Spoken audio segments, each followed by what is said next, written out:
Here's your First Warn Weather forecast first, sponsored by Anderson Collision Center. Visit driveanderson.com. Temperatures already starting to fall from those afternoon highs. We made it into the 50s today, including 54 in Rockford. We're now sitting 10 degrees shy of that mark at 44 degrees, and temperatures continuing to fall here this evening as a cold front approaches the region. We're still sitting in the 40s across the board, though in a few spots even close to 50 degrees, 49 in Freeport, but 41 out in Galena. You see the cold front and a little bit of moisture developing along it, maybe a patch of drizzle or a flurry or two as that front passes through tonight, but many will remain dry. Big story though, the fall in those temperatures. We're going to be down all the way into the low 20s overnight tonight, only rebounding into the low 20s for tomorrow afternoon, and even colder to follow. I'll let you know how cold it could be Sunday through Tuesday and where our wind chills will be during that time, coming up in your most trusted forecast a little later. Right now at 5, a dozen fire departments respond to a Rockford house fire. The investigation underway into what caused the afternoon blaze. Plus, a state representative visits a Winnebago elementary school, what she learned as acting principal for the day that could help save lives. And a big day for special education athletes. The Oregon community rallying support for an annual basketball game. Live from WTVO 17, this is Eyewitness News at 5. Good evening, I'm Mimi Murphy. And I'm Wendell Edwards. We thank you for being here. Tonight, fire season is keeping state line firefighters pretty busy. 2 fires today destroyed structures and left one family with significant material loss. A house and garage burned to the ground in 2 separate fires. Fire investigators continue to figure out what started each one. A Rockford house destroyed by fire even after fire departments from across the state line gathered to fight it. 12 departments responded to a house on Lincoln Park Boulevard around 2 this afternoon. That's near Dennis Elementary. One person with Blackhawk Fire tells us they don't believe there were any injuries, but you can see most of the house was charred and destroyed from the blaze.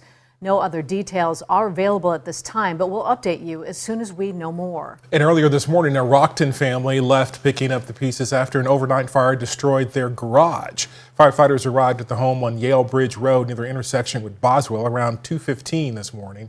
They found the garage fully engulfed. No one was hurt here. Investigators have not determined what started that fire. According, though, to the family's daughter, the garage contained a 1929 Ford Model T truck, a motorcycle, and thousands of dollars of guitars and sound equipment. She also says her dad is currently out of a job, laid off, and her mom is in poor health. So she started a GoFundMe to help her family. You can find a link to that on our website in this story, mystateline.com. After nearly 7 years of delays in her trial, a Winnebago mother charged with abusing her children could soon find out what's next in her case. 55-year-old Catherine Williams was back in court this morning for the end of her bench trial. She's accused of subjecting her 2 children to unnecessary medical treatment between 2007 and 2018. Williams and her husband were initially charged with 24 felonies, including attempted murder. The charges against her husband have since been dropped. Williams now only faces charges of aggravated battery of a child. She has pleaded not guilty, saying all of her treatments came from doctor's orders. Closing arguments were heard this morning. A judge is expected to make a decision in the case next month. In Freeport, a petition to change the city's form of government has been withdrawn. Over 40 pages of signatures were collected to change the city back to a mayor-city council form of government. Freeport adopted a city manager form of government style instead of a mayor back in 2017. The petition asked for a referendum on the April 1st ballot to switch from the current system. The creator of that petition, Aaron Hoskinson, cited tough legal requirements to get the question on the ballot, as well as, quote, an environment of hostility rather than good conversation, end quote. Still no closure for the family of a Rockford woman and her kids brutally murdered more than a decade ago. In April of 2011, Natasha Cleary and her 2 sons, 12-year-old Marquand and 2-year-old Katarian, were found inside their Canterbury Lane home. All 3 had been shot. Someone then set the house on fire. Tomorrow would have been Natasha's 44th birthday. The day marks a solemn reminder of a cold case with no arrests. An ATM surveillance camera caught a potential suspect in a ski mask trying to use Natasha's debit card the night after. If you know anything about this case, call Rockford Police. A state representative traded titles, at least for today only, when she visited a state-line school earlier this morning. Representative Tony McCombie stopped by Dorothy Simon Elementary in Winnebago. It's part of a Principal for a Day program. The visit also gave the school a chance to highlight and showcase a cardiac emergency response drill.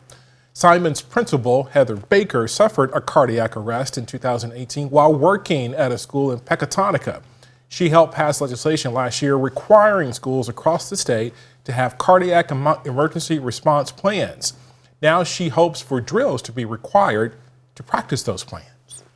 And a lot of questions are being asked about how the drills are run. Do kids have to be present? What are the impacts? But I think that having this conversation here today will lead to some meaningful conversations moving forward and even possibly lead to some changes to our legislation to potentially add these drills.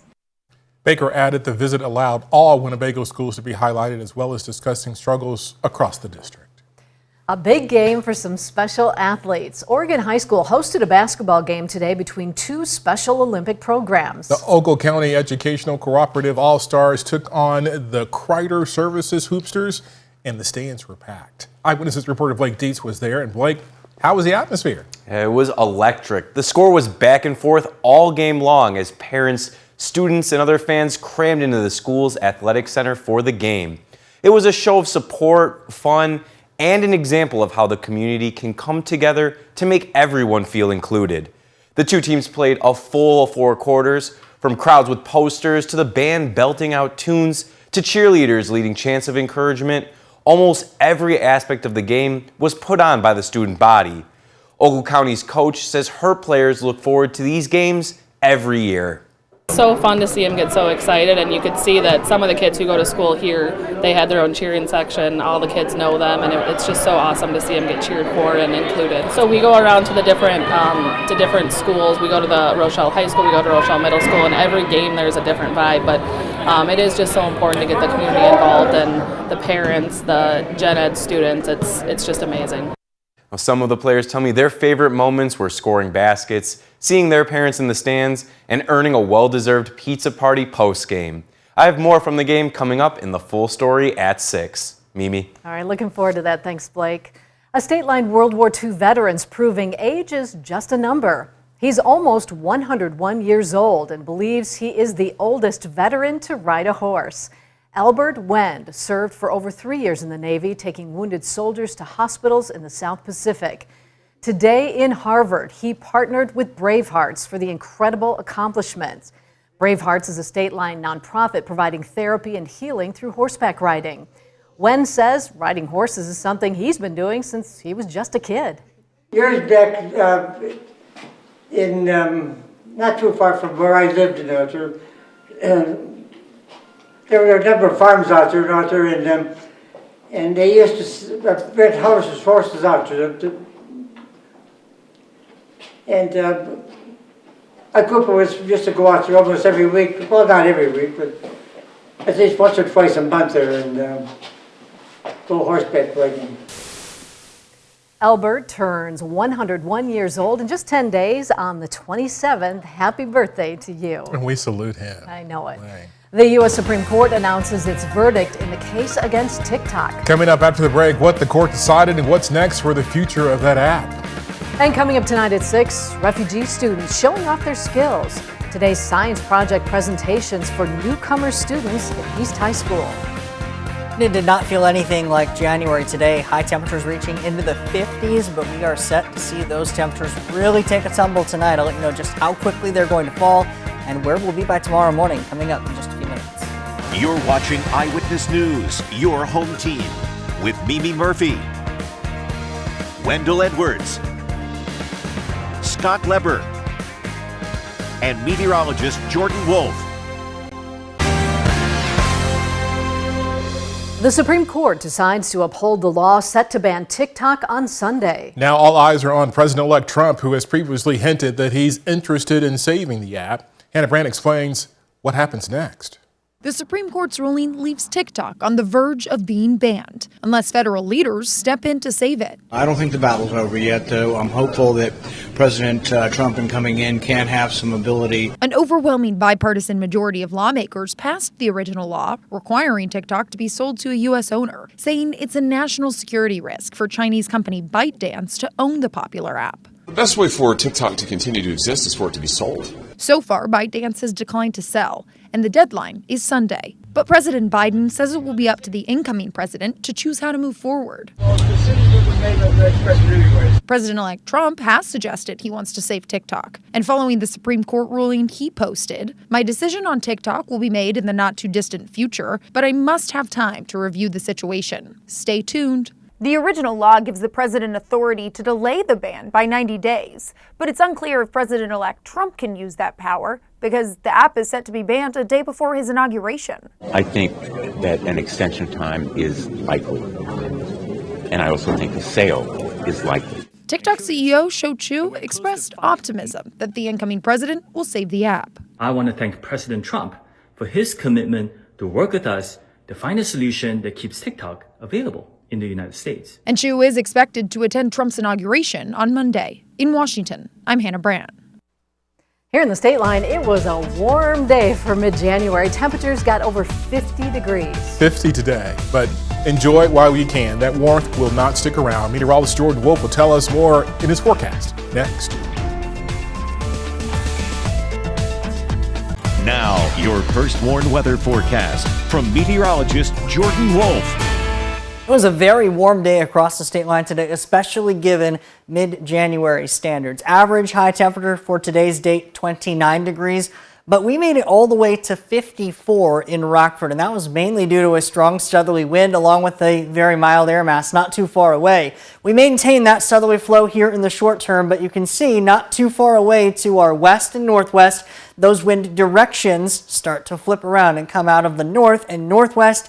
And that will bring us our next big time cool down, starting with the night tonight. We've already seen a drop in those numbers, especially off to the northwest, sitting at 41 out in Galena. Meanwhile, 44 in Rockford, 42 in Rochelle, also 41 in DeKalb, 45 in Poplar Grove, 47 still in Freeport. Those numbers continuing to fall here late into the evening, and that's also the case for our weather watcher Mike out in Forreston, currently reporting 47 degrees.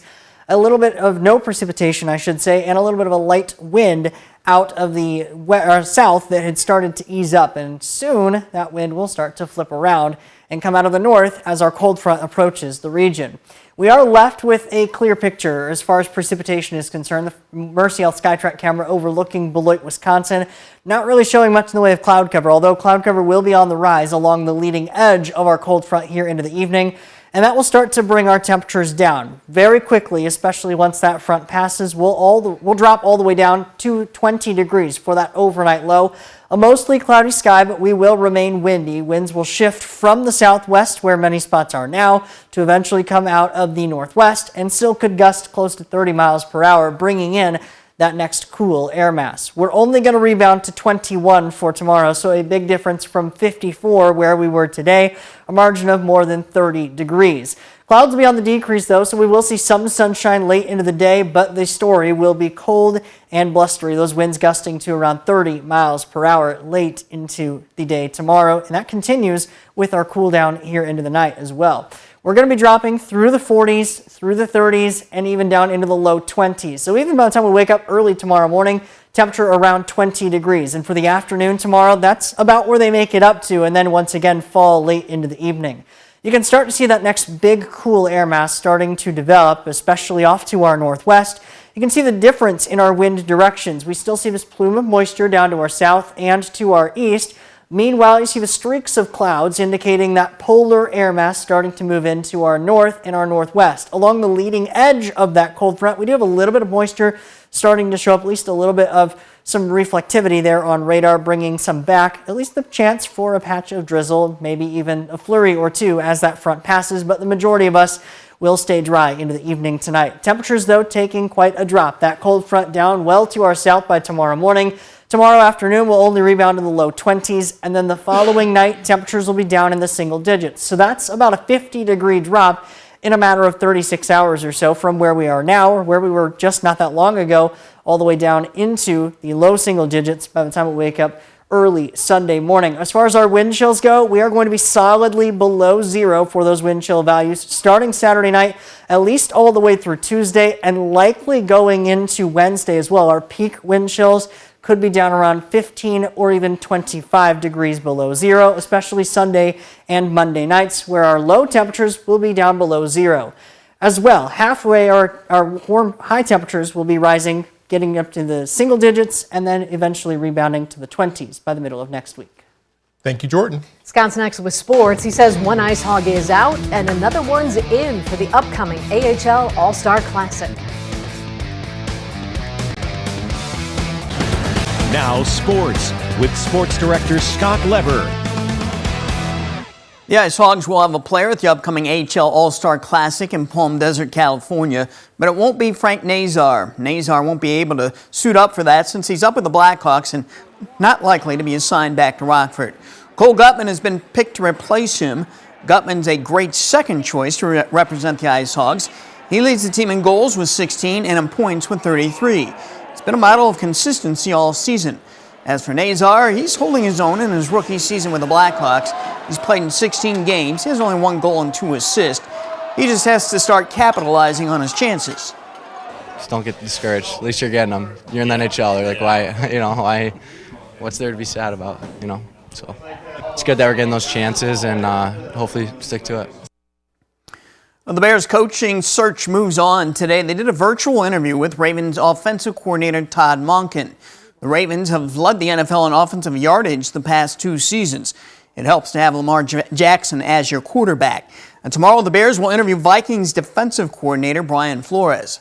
The Packers will have a new defensive line coach next season. They have fired Jason Rebrovich. He spent the past 3 seasons in Green Bay. The Chiefs are ready to begin their quest for NFL history by trying to become the first franchise to win 3 straight Super Bowls. They'll host the Texans tomorrow afternoon.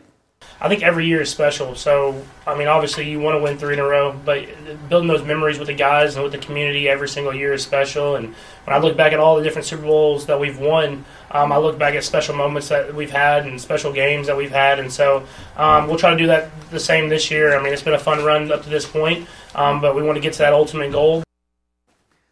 The Cubs are back in season, sort of. The Cubs convention is underway in downtown Chicago at the Sheraton Grand Hotel. Fans can get autographs and meet current and former players. The big news is this year, Sammy Sosa is appearing now that he's patched things up a bit for apologizing to the organization for his past mistakes, although he still has not admitted to using performance-enhancing drugs. No precipitation chances here in the short term on the Firstborn Interactive Radar from Rockford, Glasser and Moore. We may see at least a patch of drizzle, maybe a flurry or 2 along the leading edge of the cold front that comes in later on tonight, but many will stay dry. Temperatures falling to the low 20s overnight tonight, then only rebound to the low 20s tomorrow. Single digits for a few days and sub-zero wind chills likely through Wednesday morning. Thank you, Jordan. And thanks for watching. We'll see you at 6.